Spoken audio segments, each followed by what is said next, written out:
impact of lockdown on our students has been varied. Each person's obviously got a different set of circumstances. Some might even have enjoyed some time at home with family, but on the whole, the majority have found it quite tough, I think.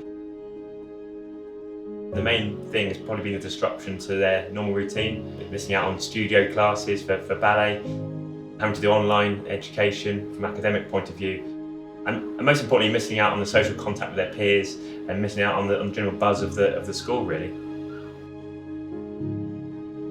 The strategies that we've employed to help students with their well-being has been largely the same as what it would be when they were at school, with the difference being that we provided it online, so the format has changed.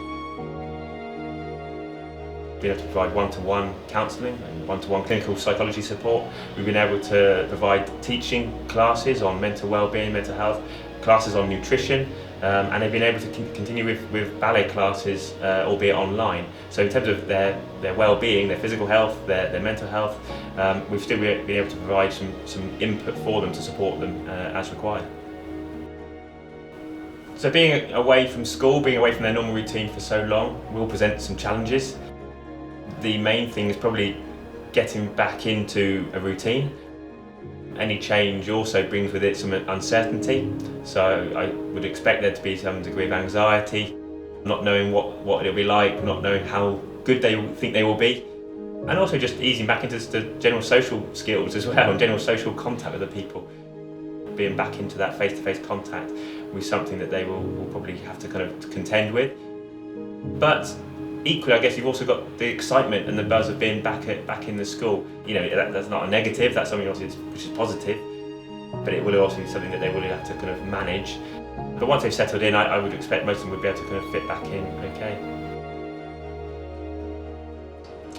And so the plan going forward is, one, continuing the support that we would already provide, so identifying those students early who perhaps need a little bit extra support, providing them with good assessment and interventions as they need it.